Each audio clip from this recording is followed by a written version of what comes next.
આપણે ધોરણ 10 વિજ્ઞાન વિષયમાં પ્રકરણ 4 કાર્બન અને તેના સંયોજનોનો અભ્યાસ કરી રહ્યા છીએ. આજે ત્રીજા લેક્ચરમાં આપણે કાર્બનના કેટલાક વિશિષ્ટ ગુણધર્મો આધારિત વાત કરવાના છીએ. એને સમજવા માટે આપણે એક સિદ્ધાંતને બાબતને સમજીશું, જે છે અપર રૂપો એટલે કે બહુરૂપો. તો આપણે પહેલાં સમજીએ કે અપર રૂપો એટલે કે બહુરૂપો કોને કહેવાય.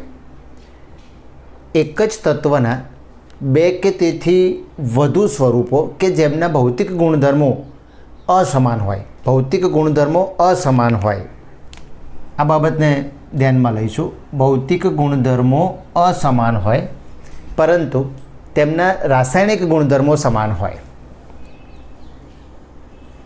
એક જ તત્વના બે કે તેથી વધુ સ્વરૂપો કે જેમના ભૌતિક ગુણધર્મો અસમાન હોય પરંતુ રાસાયણિક ગુણધર્મો સમાન હોય તેવા સ્વરૂપોને તે તત્વના અપર રૂપો અથવા બહુરૂપો કહે છે. અહીંયા આપણે કાર્બનના અપર રૂપો વિશે વાત કરવાની છે. એટલે કાર્બનના એવા સ્વરૂપો આપણે સમજીશું કે જેમના ભૌતિક ગુણધર્મો અસમાન છે પરંતુ રાસાયણિક ગુણધર્મો સમાન છે. એટલે એક જ તત્વના બે કે તેથી વધુ સ્વરૂપો કે જેમના ભૌતિક ગુણધર્મો અસમાન હોય પરંતુ રાસાયણિક ગુણધર્મો સમાન હોય તેવા સ્વરૂપોને તે તત્વના અપર રૂપો અથવા બહુરૂપો કહે છે. આપણે કાર્બનના અપર રૂપો સમજીશું. તમારે બીજા અપર રૂપો એ ભવિષ્યમાં સમજવામાં આવશે, પણ અત્યારે તમારે ફક્ત કાર્બનના અપર રૂપો એટલે કે એવા સ્વરૂપો કાર્બનના છે કે જેમના ભૌતિક ગુણધર્મો અસમાન છે પરંતુ રાસાયણિક ગુણધર્મો સમાન છે, તેમને તે તત્વના અપર રૂપો અથવા બહુરૂપો કહેવામાં આવે છે. કાર્બનના 3 અપર રૂપો છે. 3 અલગ અલગ બહુરૂપો આપણે યાદ રાખીશું, જેમના નામ છે હીરો, ગ્રેફાઇટ અને ફુલેરિન. હીરો અને ગ્રેફાઇટ આ નામ તમે સાંભળેલા છે. ફુલેરિન કદાચ તમે આજે ફર્સ્ટ ટાઈમ સાંભળી રહ્યા છો. આપણે બધા વિશે થોડી ચર્ચા કરીશું. આપણને વધુ જાણવા જેવી માહિતીમાં પાઠ્યપુસ્તકમાં બાબત આપી છે, પણ એ જાણવી જરૂરી છે એટલે આપણે એને અહીંયા અભ્યાસમાં લીધી છે. તો આપણે વાત કરીશું સૌપ્રથમ હીરો. તો હીરો જે છે એમાં પ્રત્યેક કાર્બન પરમાણુ એ અન્ય 4 પરમાણુઓ સાથે બંધ બનાવે છે. અને તમારે યાદ રાખવાનું છે કે ત્રિપરિમાણીય ચતુષ્ફલકીય રચના બનાવે છે. પ્રત્યેક કાર્બન પરમાણુ અન્ય 4 પરમાણુ સાથે બંધ બનાવશે અને ત્રિપરિમાણીય ચતુષ્ફલકીય રચના બનાવશે. અને હીરો જે છે એ આ ત્રિપરિમાણીય સમચતુષ્ફલકીય રચના ધરાવે છે, જેના કારણે તે સખત પદાર્થ છે. તેની ઘનતા ઘણી વધુ છે, જેનું મૂલ્ય 3.51 ગ્રામ પ્રતિ સેન્ટીમીટર ઘન છે. એટલે ઘનતા ઘણી વધુ છે. તેનું ગલનબિંદુ છે ખૂબ જ ઊંચું છે, 4203. એટલે ઊંચું ગલનબિંદુ છે. નીચા તાપમાને બહુ ખૂબ જ ઊંચા તાપમાને તે પીગળે છે. તેમાં કોઈ મુક્ત ઇલેક્ટ્રોન હોતા નથી, પરિણામે તે વિદ્યુતના અવાહક હોય છે. કારણ કે વિદ્યુતનું વહન થવા માટે મુક્ત ઇલેક્ટ્રોન હોવા જોઈએ, પરંતુ એ મુક્ત ઇલેક્ટ્રોન હોતા નથી, માટે તે અવાહક છે. એક ખાસ નોંધવા જેવી બાબત છે કે શુદ્ધ કાર્બનને અત્યંત ઊંચા દબાણ અને તાપમાને લઈ જવાથી હીરાનું સંશ્લેષણ કરી શકાય છે. એટલે કે હીરો મેળવી શકાય, કૃત્રિમ હીરા મેળવે એવું કહી શકાય. કૃત્રિમ હીરો મેળવ્યો. આજે આ રીતે આપણને જે હીરા મળે છે એ કુદરતી હીરાથી ઘણા નાના હોય છે, પરંતુ તેને સરળતાથી આપણે અલગ કરી શકતા નથી. એટલે કૃત્રિમ હીરા પણ બનાવી શકાય. એના માટે શું કરવું પડે? શુદ્ધ કાર્બનને અત્યંત ઊંચા દબાણ અને તાપમાન લઈ જવામાં આવે તો પછી હીરાનું સંશ્લેષણ કરી શકાય છે, પણ તે કદમાં નાના હોય છે, જેને સરળતાથી અલગ કરી શકાતા નથી. તો આપણે એક કાર્બનનું અપર રૂપ બહુરૂપ હીરાની વાત કરી. હવે આપણે ગ્રેફાઇટની વાત સમજીશું. આપણે વાત કરીશું ગ્રેફાઇટ વિશે. આપણે સમજી રહ્યા છીએ કાર્બનના અપર રૂપોની વાત, એમાં હીરો સમજ્યા. હવે આપણે ગ્રેફાઇટની વાત કરીશું. તો એમાં પ્રત્યેક કાર્બન પરમાણુ એ કાર્બનના અન્ય 3 પરમાણુ સાથે બંધ બનાવી અને સમાન સ્તરમાં ષટકોણીય માળખું બનાવે છે, એટલે એકબીજા પર સ્તરો રચાયેલા હોય છે.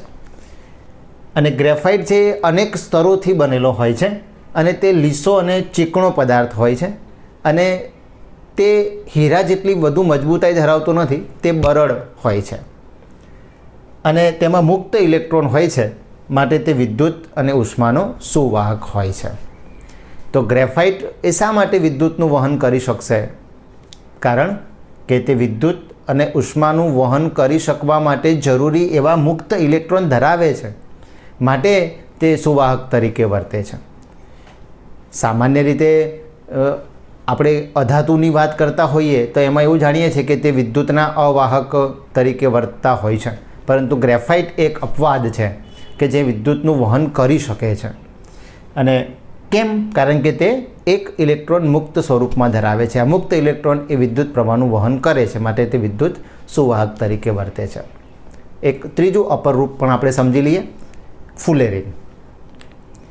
અપર રૂપોનો એક અન્ય અલગ વર્ગ છે જે ફુલેરિન તરીકે ઓળખાય છે. એટલે ફુલેરિન એ શું છે? તો કાર્બનના અપર રૂપોનો એક અલગ જ વર્ગ છે, જેમાં ઘણા બધા કાર્બન પરમાણુઓ એકબીજા સાથે જોડાય છે અને ફૂટબોલ આકારની પરમાણુની ગોઠવણી બનાવે છે. સૌપ્રથમ C60 કાર્બન પરમાણુ ફૂટબોલ આકારની પરમાણુની ગોઠવણી ધરાવે છે તેવું મેળવવામાં આવ્યું. અને આ જે ગોઠવણી છે એ અમેરિકન આર્કિટેક્ચર બકમિન્સ્ટર ફુલર દ્વારા, યાદ રાખવાનું છે, અમેરિકન આર્કિટેક્ચર બકમિન્સ્ટર ફુલર દ્વારા તૈયાર કરેલ ડિઝાઇન જીઓડેઝિક ગુંબજ ડોમ જેવી રચના દેખાય છે અને માટે જ જેમની યાદમાં તેનું નામ ફુલેરિન રાખવામાં આવેલું છે. તો આપણે અહીં આ જે અપર રૂપોની વાત કરી એ અપર રૂપોની કેટલીક માહિતી છે એ તમારે શોર્ટ ક્વેશ્ચન માટે તૈયાર કરી નાખવાની છે, જેથી એમાંથી કોઈ ક્વેશ્ચન આપણને જોવા મળે તો આપણે લખી શકીએ. વિદ્યાર્થી મિત્રો, આપણે એક કાર્બન વિશે અગત્યના મુદ્દાની ચર્ચા કરવા જઈ રહ્યા છે. કાર્બન એ સર્વતોમુખી એટલે કે દક્ષ સ્વભાવ ધરાવે છે. એ શું છે એને સમજીએ. કાર્બન જે છે એ અનેક સંયોજનો બનાવી શકે છે અને આ જે કાર્બન છે એ અનેક સંયોજનો બનાવી શકે છે એના કારણે એવું આપણે યાદ રાખીશું કે એવું માનવામાં આવે છે કે કાર્બનના સંયોજનોની સંખ્યા આશરે 3 મિલિયન જેટલી છે. મિલિયન એટલે 10 લાખ, 3 મિલિયન એટલે 30 લાખ જેટલી થઈ. એટલે કાર્બનના સંયોજનોની સંખ્યા જે છે એ 3 મિલિયન જેટલી છે એવું માનવામાં આવે છે. એટલે કાર્બન જે છે એ શા માટે આટલી બધી મોટી સંખ્યામાં, આટલા બધા પ્રમાણમાં, આટલા મોટા પ્રમાણમાં સંયોજનો બનાવી શકે છે?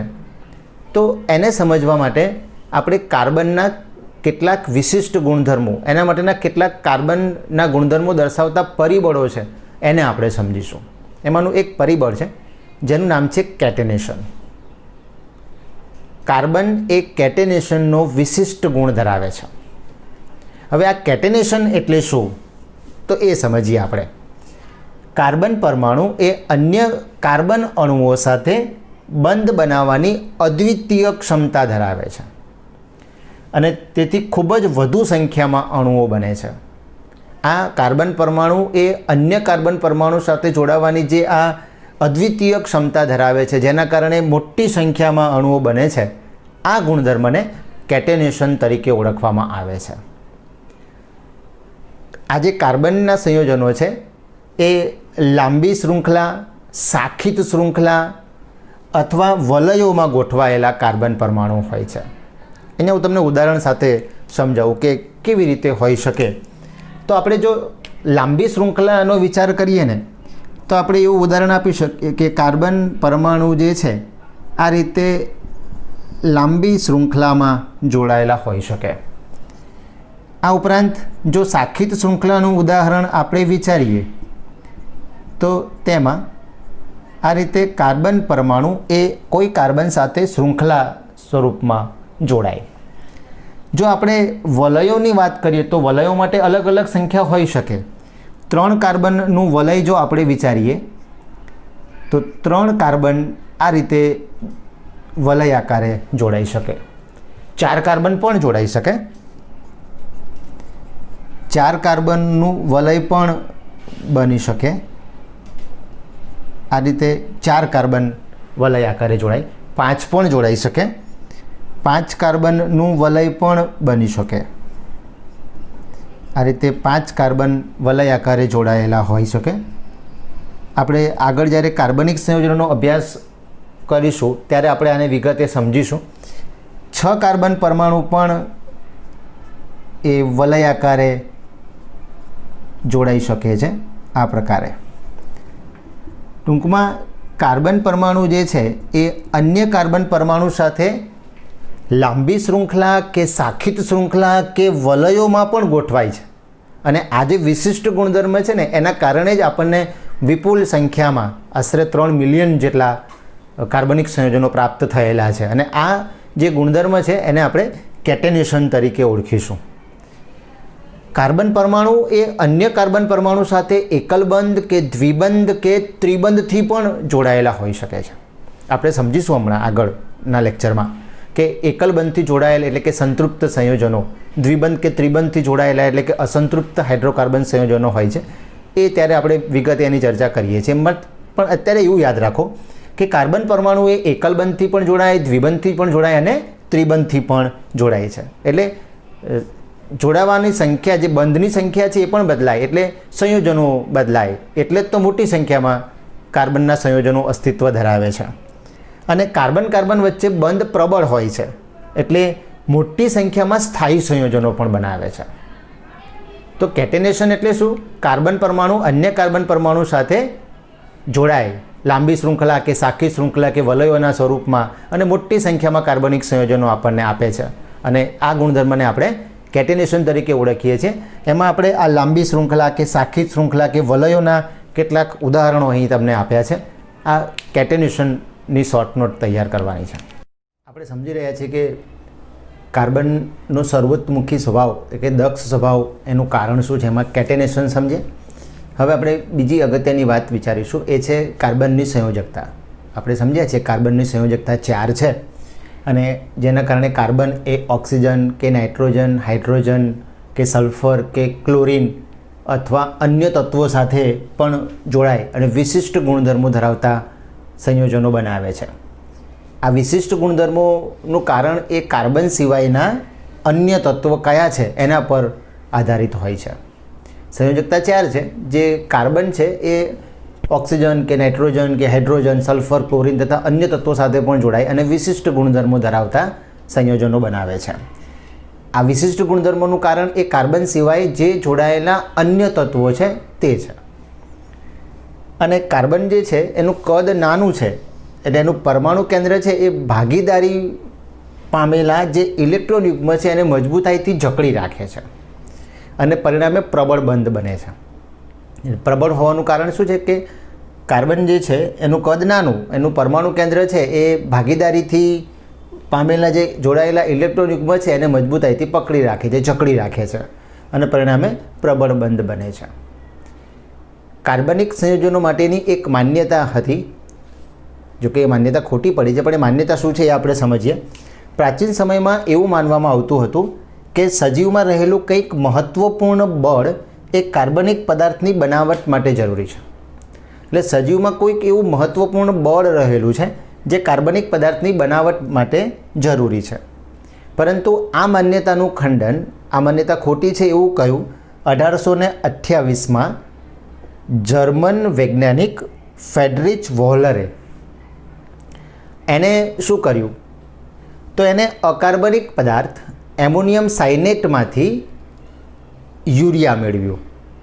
એટલે સજીવમાંથી જ જો બનતું હોત તો કાર્બનિક સંયોજનમાંથી જ કાર્બનિક સંયોજન બને એવું પહેલાં માનવામાં આવતું હતું. પરંતુ આજે NH4ONC છે જે એમોનિયમ સાયનેટ તરીકે ઓળખાય છે. આ એમોનિયમ સાયનેટ કે જે અકાર્બનિક પદાર્થ છે તેમાંથી કાર્બનિક પદાર્થ યુરિયા મેળવ્યું, જેથી એ જે જૂની માન્યતા હતી એ માન્યતા ખોટી સાબિત થઈ. આ તમારે એમોનિયમ સાયનેટ અને યુરિયાના અણુસૂત્રો લખ્યા છે એ લખીને તૈયાર કરી નાખવાના છે. તો આમ આપણે સમજ્યા કે કાર્બનના ઘણા બધા સંયોજનો હોવા માટેનું કારણ શું, તો કેટેનેશન અને તેની સંયોજકતા. અને જે પ્રાચીન માન્યતા હતી કે સજીવ જે છે એમાં જ સજીવમાં જ કંઈક એવું મહત્ત્વપૂર્ણ બળ છે જે કાર્બનિક પદાર્થની બનાવટ માટે જરૂરી છે, પણ આ માન્યતાને કોણે ખોટી સાબિત કરી?